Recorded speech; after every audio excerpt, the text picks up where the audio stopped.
Hello, folks. This is Thomas Park, and usually, or a lot of times, when I get a new musical instrument, I like to take a few moments just to share what the instrument looks like and some of the different sounds it can produce.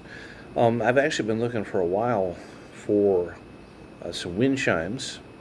I went to a local store and they had some very beautiful wind chimes that really sounded almost like from a holy place, a church, but they were also $130 per set, and the cheaper ones were 90, but they were all very high in pitch, and it wasn't kind of really wasn't as neat to my ears as the ones with the lower chimes and the higher.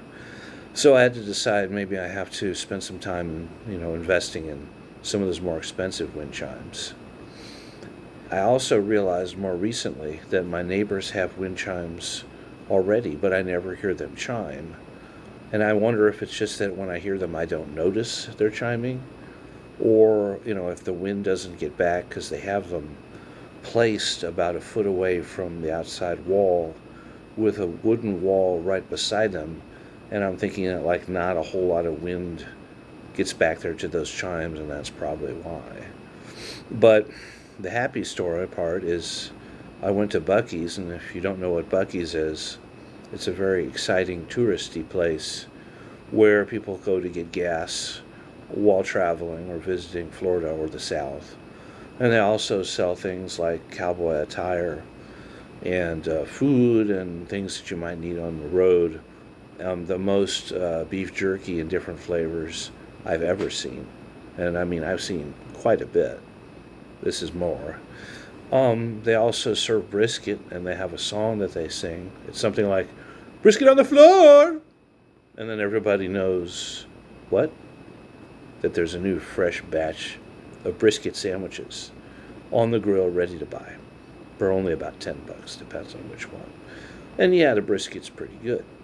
Well, at Bucky's, they also have a pretty substantial section of gifts, and oddly enough, they're not that bad. I know it does. They do have some of the T-shirts that say, I stood on an anthill, I was in Antsville or something, really silly. But they also have some fairly nice things like doormats or containers for dispensing hand soap, or little wooden accoutrements that really aren't that bad, or even like animal heads with necks and horns that look like the ones that the taxidermists make when they're shot dead and brought home from a hunting trip. If any of you've ever been into that kind of gift or decoration for your home.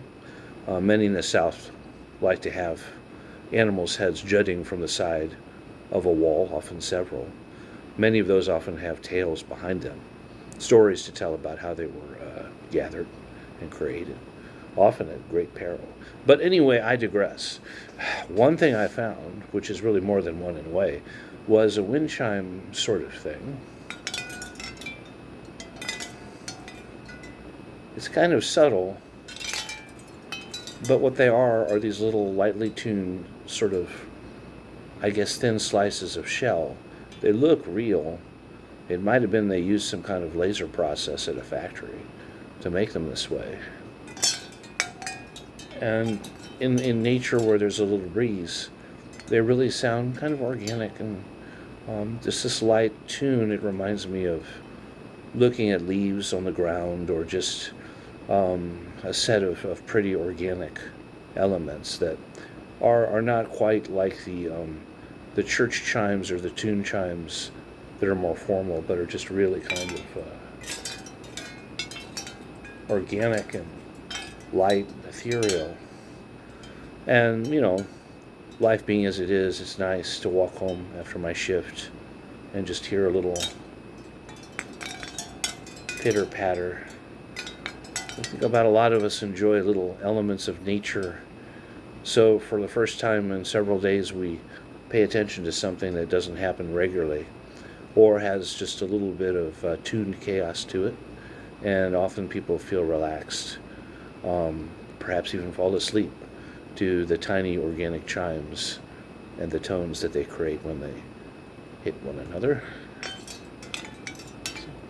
I hopefully can continue this series on the instruments, and you might even hear about some more expensive, more Western, ecclesiastical chimes, or more chimes that sound more sacred or more tuneful per se. But as for now, these were $7 and some odd cents. And at Bucky's, that's a tremendous deal. And they sound nice enough to me that I'm kind of mildly pleased, and my moods drift about in the mild pleasing zone now and then when I listen. Anyway, this has been Thomas. I hope I've kept this reasonably short and edited. Till next time.